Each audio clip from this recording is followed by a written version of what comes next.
Okay, I'll get started. Welcome to another episode of Lived Experience for Everyone. And we are delighted and excited to speak with Dr. Olga Louchakova-Schwartz, excuse me. And I'm your host, Joseph Rivera, and the usually my partner in crime, Helena Connolly, is not with us today, with us in spirit, though. And Olga and I are going to talk about her eclectic and rich background, her interests in mysticism and phenomenology, and what it means to be a self. And we're very enthusiastic and excited about her work. And I've known Olga for a little while. We've never met in person, so this is a wonderful chance to speak in person. And I'd like to start off, Olga, with asking you, why don't you tell us just a little bit about your background and how you've come to where you are today. Mhm. Thank you, Joe. Thank you for inviting me and giving me a chance to participate in this very interesting and useful endeavor, talking about lived experience. So, my own journey in mysticism and philosophy of religion started early on in the 1980s when I was a scientist in then Soviet Russia. And as you may know, Russia was an officially very atheistic country, a country where everything religious was not only scrutinized, but also radically separated from the state, from education system. And the scientific worldview was dominant. So I grew up in a family of doctors, medical doctors, and then became a scientist, a neuroimmunologist, of all things, and only then became connected with the so-called catacombian Christianity, but not the original catacombian Christianity, the Roman variety, of course, but a sort of a replay of underground Christian structure, which developed in Russia during the times of the Soviet power. This has to be carefully differentiated from the Orthodox Church, which was existent in Russia at that time, and that's not what I'm going to talk about. I want to talk about the underground groups, which gave people the understanding of religion through experience. And because talking about it was very difficult and even prohibited.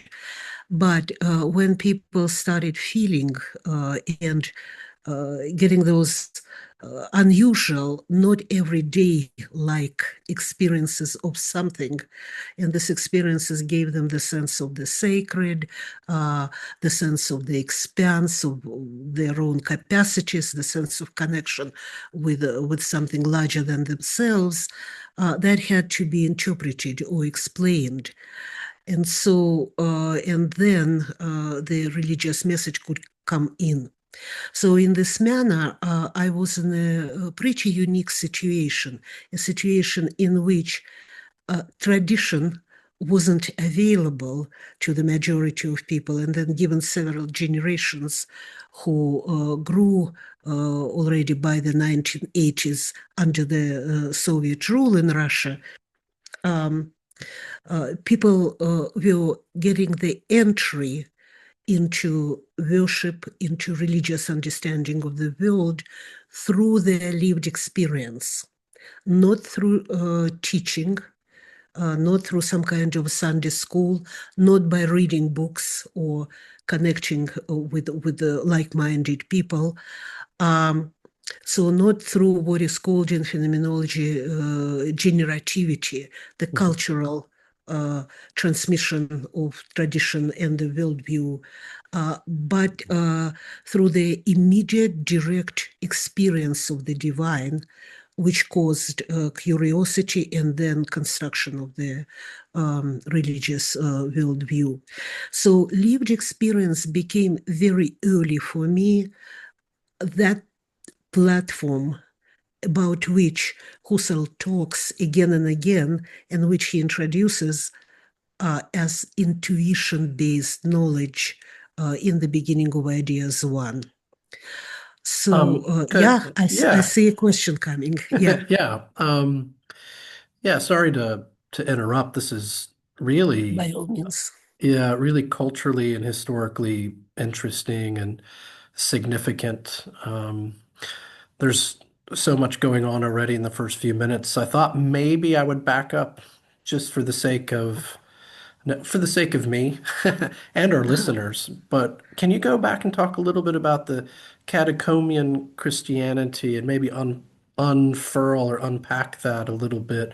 Why specifically that style of a kind of early church, almost desert-like spirituality, and um, like how did that come about that you encountered that in Russia in the 1980s? Maybe describe what the Christian mood of that movement is, that ancient movement, and then how it reprised itself in Russia.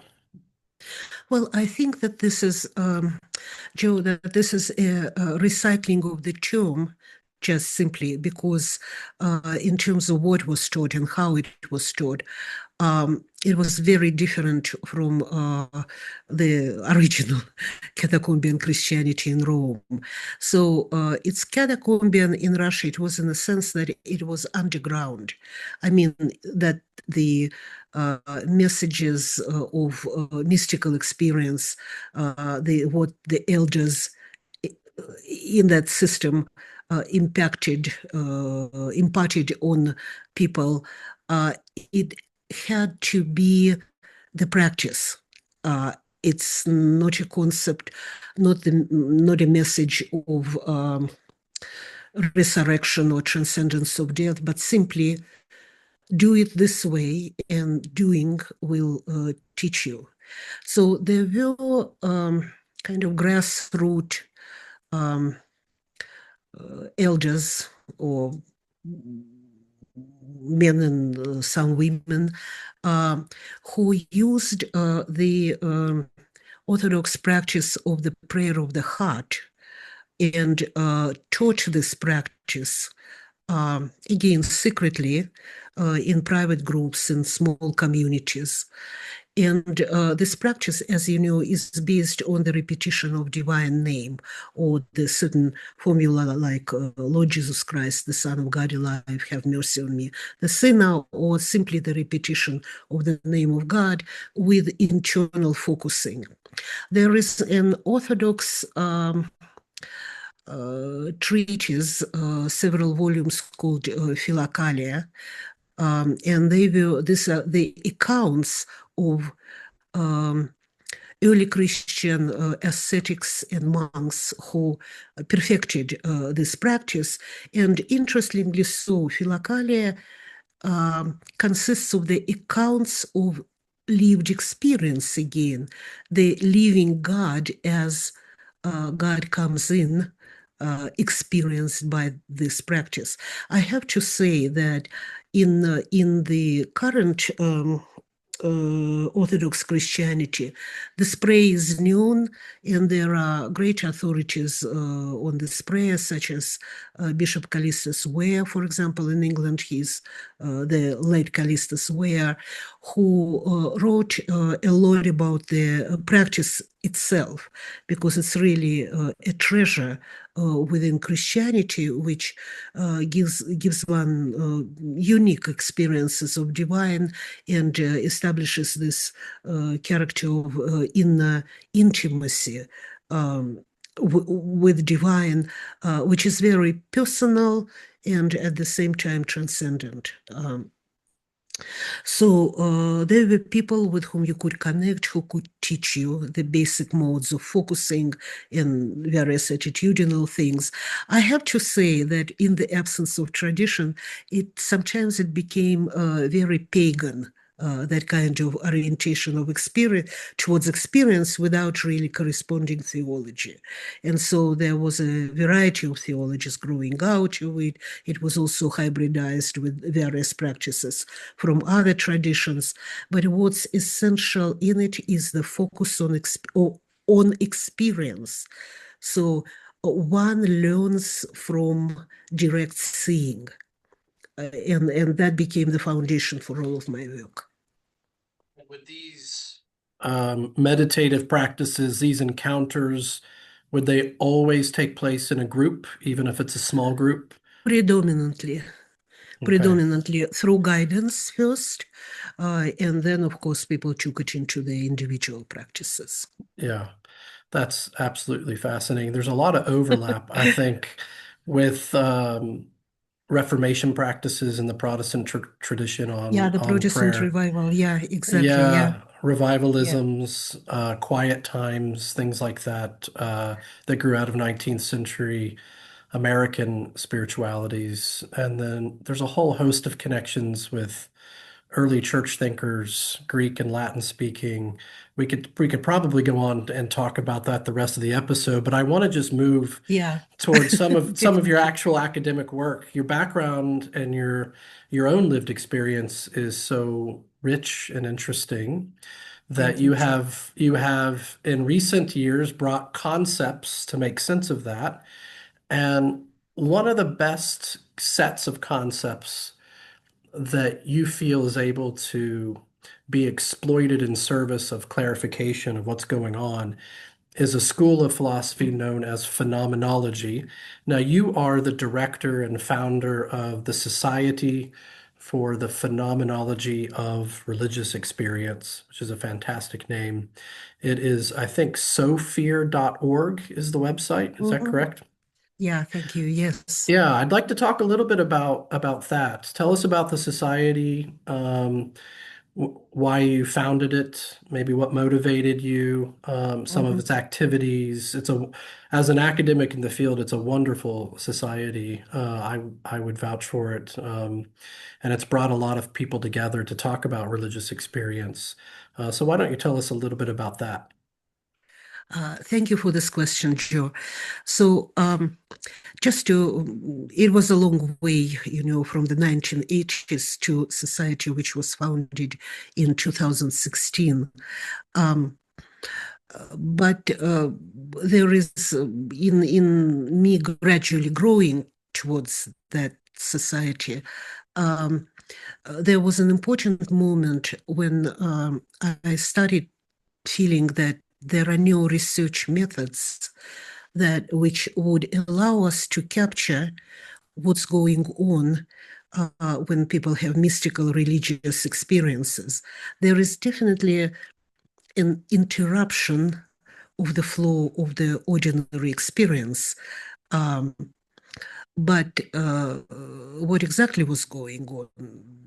How does it work in consciousness? That wasn't clear. And just to say a couple more things about it. Um, See, I was trained as a medical doctor and then worked a lot in spiritual psychology and also in neuroscience as a researcher. I did electroencephalography and other things associated with the brain, with the knowledge of the brain. And what was clear to me that none of those methods are really related to what's happening to people in their subjective dimension, in lived experience. Nothing that I was in possession of as a scientist or as a research psychologist um, uh, captured experience. It was as if I were to try to research stars and cosmos uh, by means of um, chemistry or by the instruments that I use in some kind of surgery. There was this incompatibility between methods and theories and the phenomenon itself.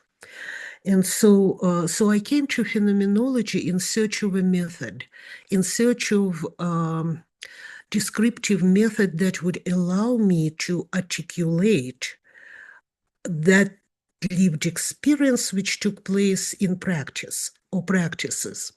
However, an important component here is that as intimately as we experience those events, they also have certain repetitive structures. That's why those elders in my original catacombian school, that's why those elders were able to impart the knowledge on their disciples, because it's like do this way and then experience will happen. So this principle pretty much works in all traditions which are associated with experience. That is, the manner of inner doing is structured. So it's both highly personal and intimate, and at some point, maybe even ineffable to a degree, or at least in the beginning. But it still can be articulated in such a way that there is an induction of the mode of practice. And so if this is so, then this is something that we can systematically research if we have the right approach, the right method.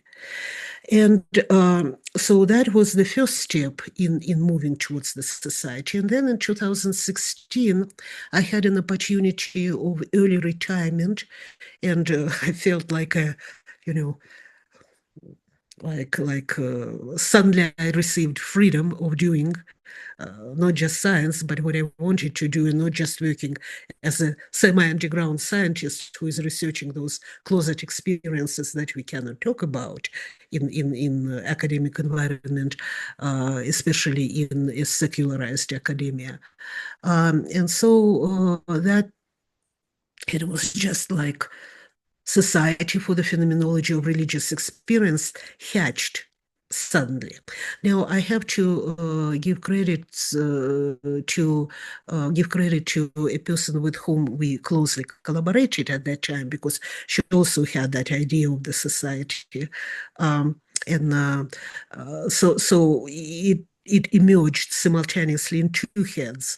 And then I went to the Graduate Theological Union, where I was a visiting researcher at the time, and specifically to the Patriarch Athenagoras Orthodox Institute, where Metropolitan Nikitas, His Eminence, was was leading at the time.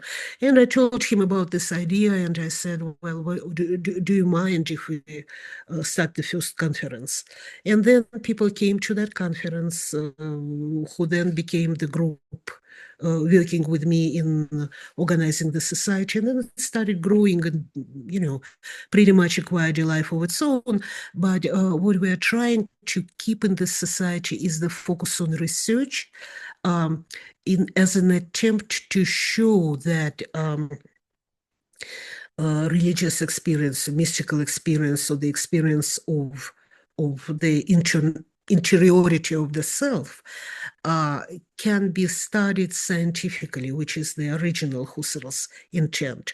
So it's lived experience, it's subjective in that sense, but it's also quite objective in terms of the laws and, the repeated observances and intuitions which emerge in that experience. And the other thing which is very important, I think, is that this kind of experience not only gives one the glimpse into the larger essence of creation and life, but also expands and enhances human cognitive capacities.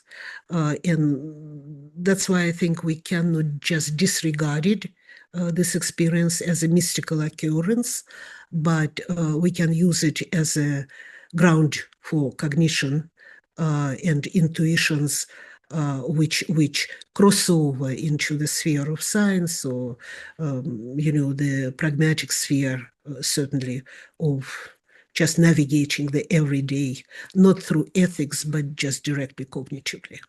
Yeah, it sounds like there might even be mental health benefits. You wrote this wonderful Mm. article on well-being and kind of like a almost like a therapeutic mental health approach to Which religious is a, practice. yes, Very important. huge, very important and huge area of inquiry. How do we differentiate what is good, what is bad, Yeah, for mental health? Yeah. let's talk about that in a moment, but let's back up again and tell us about your preferred method. So, what is phenomenology to you? It's obviously to the layperson sometimes confusing, and it can be quite technical in its jargon. Mhm. But and there are lots of different types of phenomenology depending on who you're reading. But just as a kind of general introduction, how might you pitch phenomenology to someone who wants to research religious experience, maybe even their own religious experience? Uh, well, I don't know if I would be even pitching it because what I would tell such a person is that they should learn to talk about their experience, to describe it in such a way that their description sustains absolute fidelity, absolute adequacy in terms of capturing that which is ineffable. Um, Phenomenology begins pretty much with a description. Uh, and Anybody who tried to write has an everyday habit of writing down thoughts and feelings, knows that it's difficult to put words on experience even when it is not religious. So articulating religious and mystical experience is the first task of phenomenology in this sphere. Now, from that, um, people usually start noticing the generalities, the repetitive occurrences in their experience. And then phenomenology comes in as a science which gives one the language and the um, uh, frames of thinking in describing this experience. It's just as um, one uses chemistry to understand, for example, how the fertilizers work in one's garden. If one really needs to get deeply into it, one learns concepts of chemistry. So likewise, in subjective experience, in order to understand the general structures, the generalities, the tendencies, we say the essences of this experience and make it intelligible to others, one uses the science of phenomenology, which was developed by scientifically by former mathematician or scientist turned philosopher Edmund Husserl, specifically for that person or for that purpose. Now, I have to say that phenomenology can work on very many different levels. And Husserl worked on the highest level of abstraction, working with the most general laws that describe the functioning of human consciousness, or in other words, our subjective experience. Now, from that came much more practical applications of phenomenology in medicine, in nursing, especially when we want to understand experience of others, but also particularized applications in physics, even in computer science.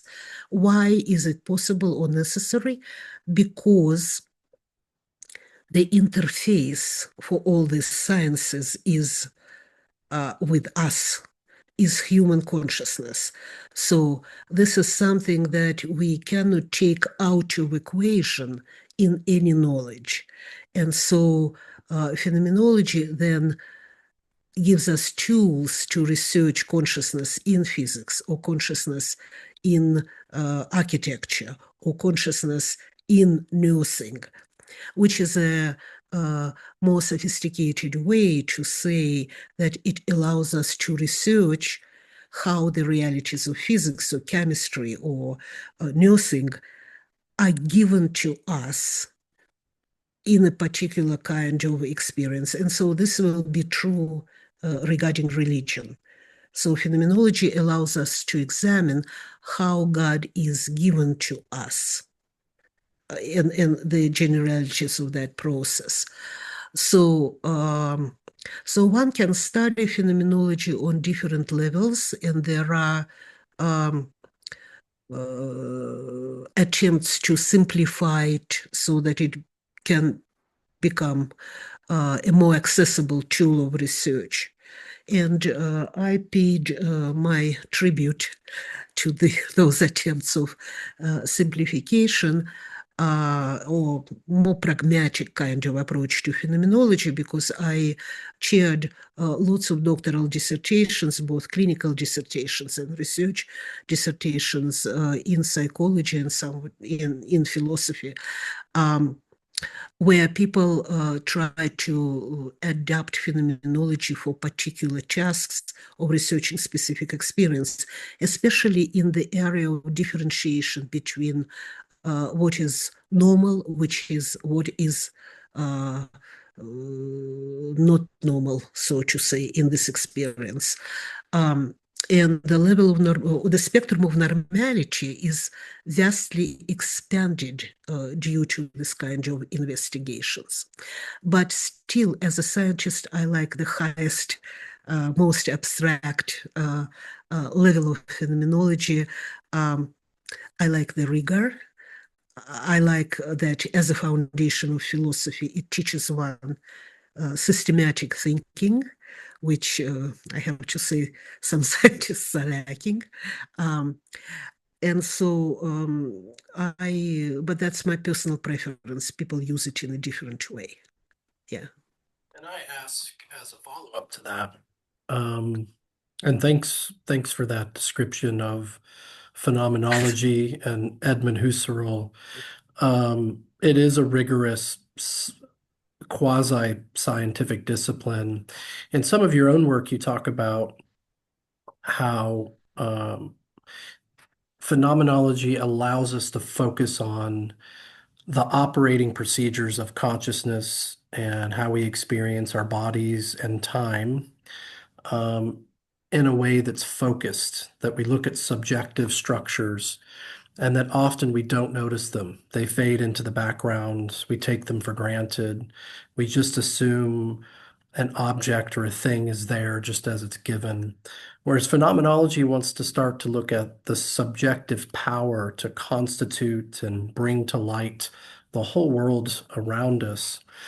And so consciousness presumes there is a self or an ego out from which consciousness proceeds. And I've noticed you use the term ego in some of your articles. And I wonder if you might speak to that. What do you think about, now this is a $1 million question. What do you think of this? What do you think of the ego or the self? But how might you begin to unveil what the ego is? What is the ego that is using consciousness that it or consciousness is emanating out of this ego? What is this ego standing in and through consciousness? Joe, I would like to precede my answer with a reference to your book on the contemplative self after Michel Henry, which I ran into and read early on in my phenomenological history and valued very much. It's an interesting book that I would recommend to anybody concerned with the question that you just asked. So it also actually brings me into the spectrum of comparison with between the Eastern and Western and Eastern religious traditions, because Henri, as you know yourself, was sometimes interpreted from the standpoint of Vedanta, the Indian philosophy of non-duality. And one of my teachers of Vedanta, yeah, I have to mention that Vedanta philosophically came into my life approximately at the same time as phenomenology. And so as a philosopher, I was trained basically in Vedanta quite formally for many years. Um, and so there is a notion in Vedanta that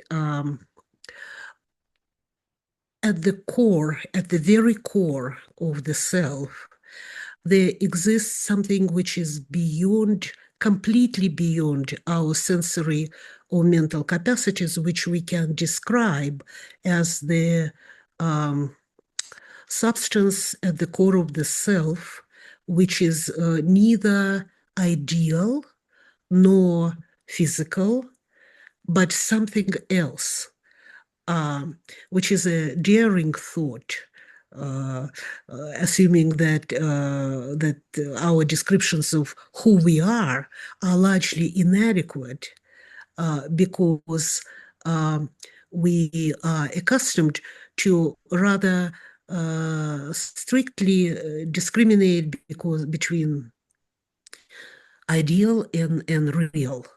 So when one digs deeply into the self, it seems that this distinction drops. And what emerges is the capacity of reversibility. So capacity of reversibility of the self which is both human and divine, or let's say the self which is rented by us from God for the time period of our lives in the body. Oh, that's brilliant. So yeah, so going back to Christian Nestorian and monophysite heresies, there was a talk about the essence of the self, like what kind of essence is there, divine essence in the human being? How does human essence relate to the divine, etc. So this Vedanta solved this question by reference to reversibility of the self. So it's the same self, but it's God's self, which we perceive to be human. And then it becomes very interesting, because what that means is that you and me, we have the self, the same self. We just rent it from different perspectival positions, so to say. But this is half jokingly, but seriously, Michel Henry, as we Absolutely. know, was the one who managed to introduce the reference or the description to that foundational essence into phenomenology. Now, Husserl looks at it differently, of course, because our thirst for knowledge masks, doesn't allow us to grasp that essence, and we are more concerned with things of the world, with things of our own psyche, than with that core, which is largely invisible to us in our usual operations. But from here comes the question of the ego.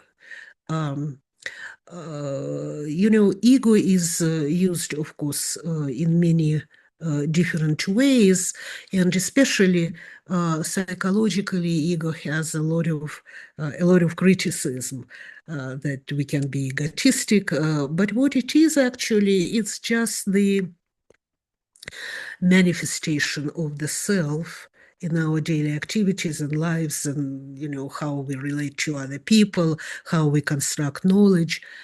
So as you know, and maybe it is useful to mention here that Husserl looked at the ego as a structure which allows us to get adequate descriptions of the world that we live in, so that's a sort of a transcending separation, transcendental structure, which makes us into the nose of the world and the nose of our own psyche, and allows us to build community, etc.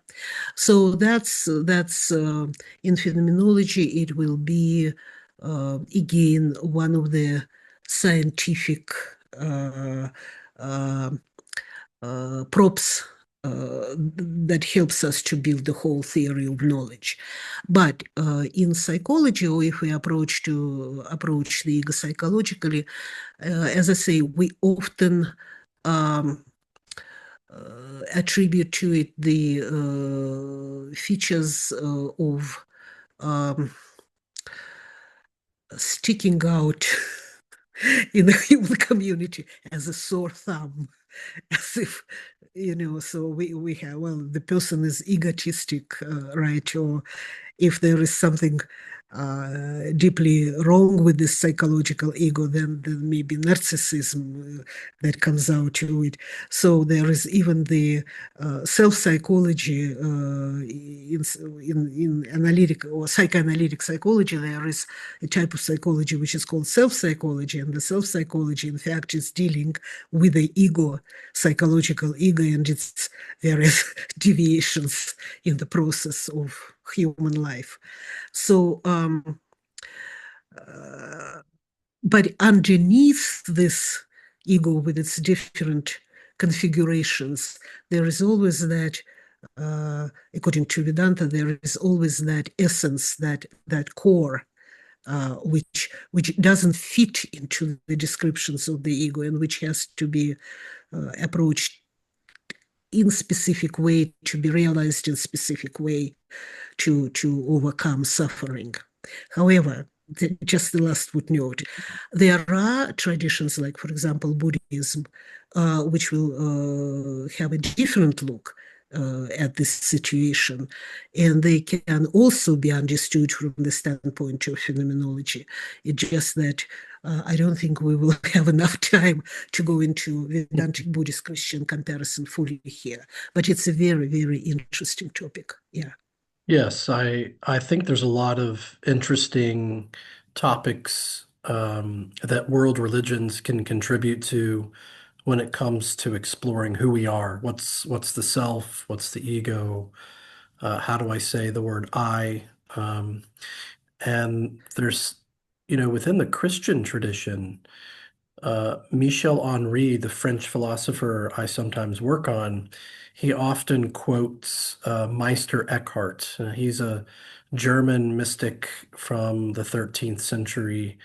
And Eckhart would often say, God feels himself through us, um, as if we are a kind of extension and instrument of God's own inner feeling. God doesn't think about himself. God feels himself in intimacy, and we're part of that process deep in our ego. It's sort of like a deep undercurrent that cannot be touched by the physical world. And this brings me to my other question. I mean, phenomenology from the beginning, even in Edmund Husserl, seems suspicious of science and the scientific attitude. Sometimes Edmund Husserl would call it the natural Mhm. attitude. And the natural attitude is exactly what it sounds like. Husserl says we have this kind of automatic autopilot attitude in which we just assume things are there and things are objects, and I'm over here, and there's a gap between the subject and the object, and I'm kind of a passive recorder of what's going on, or I'm just mirroring objects as I move around. And Husserl says we should get rid of that attitude and find this deeper ego that science can't quite access. It doesn't ask the question about what's the deeper ego or deeper structure of the self that is actually operating without us being aware of it. And I wonder what you think of that if getting rid of the natural attitude is an important step in studying religious experience. Yes, yeah, that's one of those wonderful questions which just make one excited and feel closer to truth. So to say. Okay, so you see, I'd like to approach your question from the standpoint of the problem of boundary. Um, so we see boundaries as something which emerges between things which are different in their mode of being or different in their contents. So boundary is a line of some sorts. It's a divide of some sort. But if we look at boundaries from the standpoint of the phenomenology of our own self, we can see that there are these ongoing reversals. I'm in the world, but the world is also in me. Things are objects, extramental objects, but at the same time, they are presented to me by means of my own mind, my own consciousness. So in Sufism especially, it is very developed, and so is in Hinduism. And actually, if you look at Isikasm in Christianity, there are similar references, like you mentioned, Meister Eckhart. So we somehow contain the world in our hearts, right? And that's where we go when we dream. We dream unboundedly, but we are clearly not going anywhere because it's in our minds, right? So there is a wonderful Hindu Indian legend in Bhagavad Gita when Krishna, God incarnate, steals butter and eats it, being a child. And so his mother wants to see um, whether he was the one who ate this butter. So he asks him to open his mouth. And when she looks into the mouth of her child, she's basically looking into his interiority. And so she sees the whole world, the whole universe in the heart of her child. So that's who we are, that's how we are constructed. Um, so the boundary becomes a fold, a sort of reversible fold where two realities come together, but topologically within the fold, the boundary turns into something else, into a unity. So it's a very complicated topology which participates in how we organize the world. Um, so that's how I started seeing it from the standpoint of phenomenology. But back to the reduction of the natural attitude. So natural attitude, it's something we begin with. Perception, just the naive, the regular perception of the world, is something we begin with, but then I think we are not giving it up, but it becomes immensely enriched by the um, leavens of knowledge which start entering this natural attitude from phenomenological reduction and various explorations of consciousness. So it's I love Husserl's reductions. I'm actually teaching it now, through teaching the ideas one, and there is this wisdom that before we can unite, we need to separate. So there is a long process of sorting out one's own cognition and separation of natural attitude, of the scientific attitude, of the phenomenological attitude, which allows one to see these multiple stances towards the self and the world. But then I think they become united in a worldview which is immensely enriched by the knowledge that we gained from these separations. I can keep going with this, but I think Well, that maybe it's enough. Yeah. well, tell us a little bit about what you think. Um, you're an excellent teacher, by the way. Why don't you tell us a little bit about the phenomenological attitude, what makes that distinctive, even just a few minutes? The phenomenological attitude, the most important for me in this position, is the fact that it allows to incorporate consciousness into awareness of consciousness into whatever one is doing. Because when we begin our phenomenological explorations, it's a little bit like we are like a bagel. In a sense, there is a hole inside and there is a lot on the periphery which is going on, right? So now when we enter phenomenological attitude, in the beginning, it becomes like a muffin. So the hole is filled up by recognition of consciousness, but the periphery kind of it may not be that clearly perceived. So the goal will be to become Danish-like structure. And that's where the muffin and the bagel configurations, they become integrated into this much more substantial field Oh, in which we perceive both things as they are and our consciousness as it's presenting those things to us. Do you think that this uh, culinary metaphor kind of takes care of it, well, I love it. or push me further? No, my parents are bakers and they make a lot of Oh, donuts. So I would say donut and then donut hole. You know, the donut hole is the phenomenological attitude. And we yes, sell these little yes. donut holes and people just like to, they don't always like the bigger donut with the ring. So yeah, Yeah, but then it becomes filled by substance, like those donut holes that they're selling in Starbucks. yeah, you can fill them with cream. Yeah.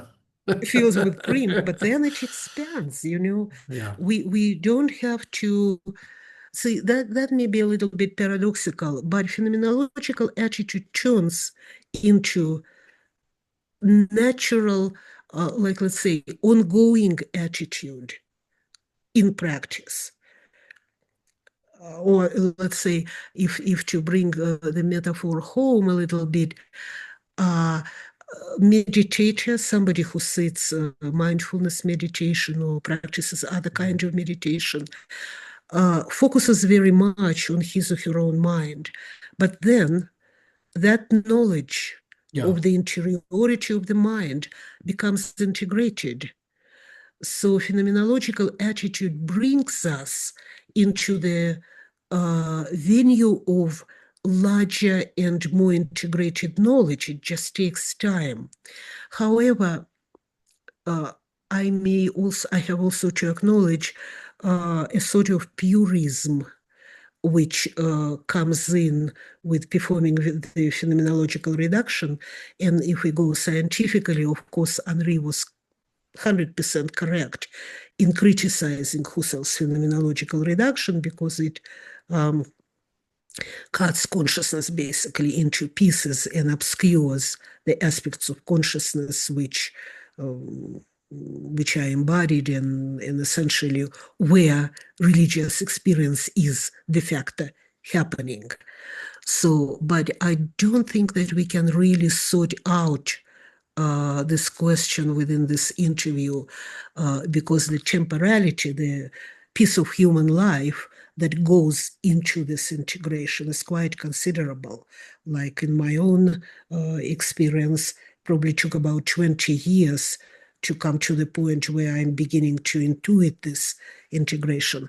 So it's a lot of which is a transformation of the view, and some people can be on different stages in this process, and then in academia it turns into one more academic fight. So so what you Yeah. do, it's life. Yeah, yeah, you know, we're Yeah, temporal beings. So we are. yeah. And I think I understand the phenomenological attitude to mean very much what you're trying to say there, that I turn inward to look at my ego, to look at what it's like, what it's doing, only to realize that when I look back outward into the world, I'm the one constituting or constructing the world, that I'm not this passive recording mechanism, that I'm actually very active in what I'm doing in the world and throwing open the world. And I think both Husserl and Immanuel Kant, they would say that there's an illusion that we're held captive to, and that we don't think we're constituting the world. We think we're just kind of held hostage by whatever happens, or that we're victims to this absolute structure, this freestanding,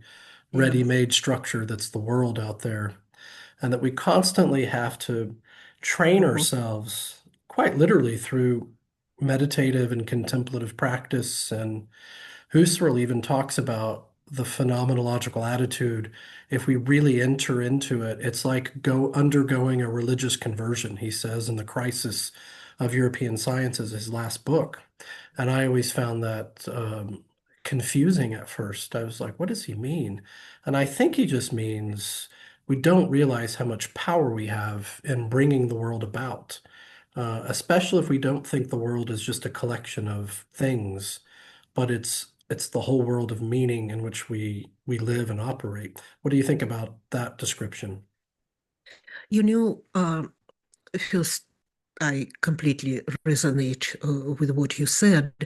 And for years, I taught a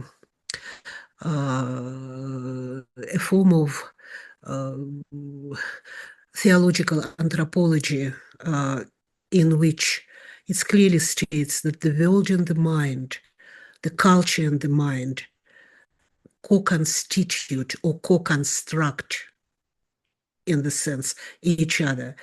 And when I remember students in that class, it's really, I don't know if it would be called a religious conversion, but it is nearly like that. It's a huge cognitive transformation to realize, to proceed from this vision of an autonomous pocket of consciousness moving through the hostile world in a manner of, the pool ball bumping into other balls and being completely separate until finally falling into a hole. So, of some sorts, be it death or academic position or something like this, which is kind of yeah, so it is a profound and deep cognitive transformation to see uh, cultural construction of the self. Um, it's I'm glad that it's now in anthropology and in psychology as something that we taught on a more practical level to students. However, when we get into science, then into natural science, that's where the real problem arises, because each science claims absolute truth to its own fixed concepts. But that's another conversation. How do we talk about interdisciplinarity and the cultural nature of certain sciences? Big separate question.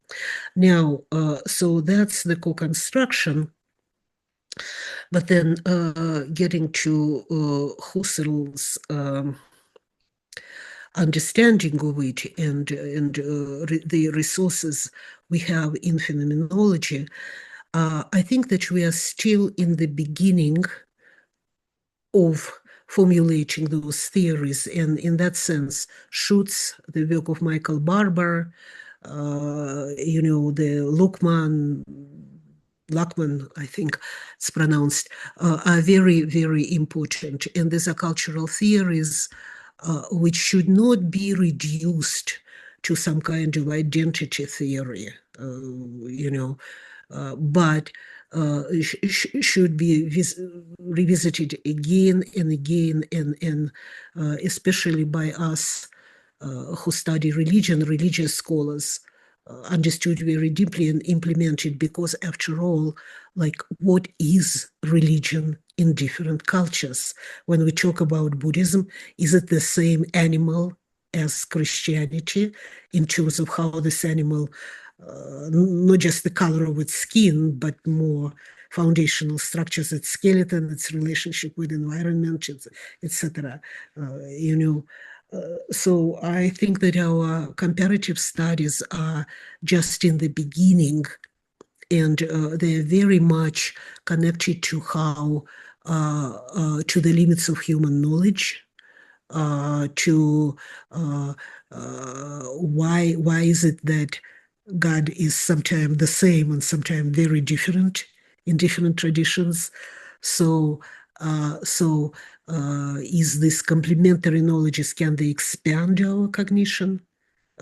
Can we really see the invisible? Uh, yeah, Great things questions. like when you were talking about Henri, um, like, let's say, for him, this phenomenological materiality or life at the core of the self, is it dark or is it light? If you take Islamic philosopher Surawardi, for him, it's all light. So Yeah, what are for we me, dealing with?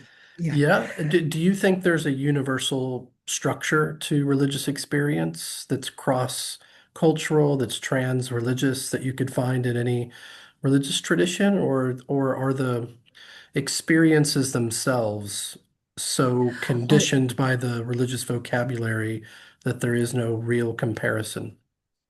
No, I think that there is comparison. For example, I wrote a lot on Vedanta, but I recently wrote the analysis of experience in Tibetan Yeshe Lama complex of practices.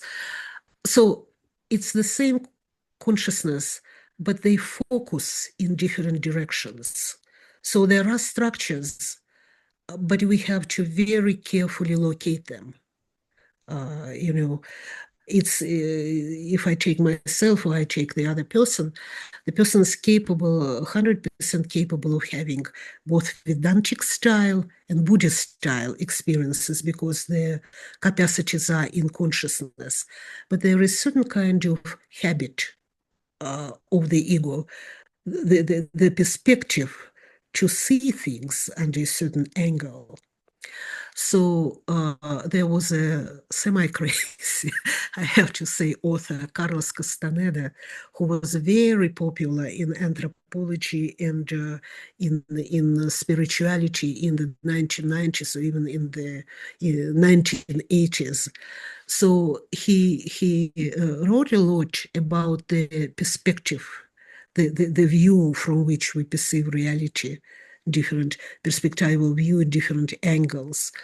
So I think the same operates in divine experience, in the experience of divine. And then again, how would it be otherwise?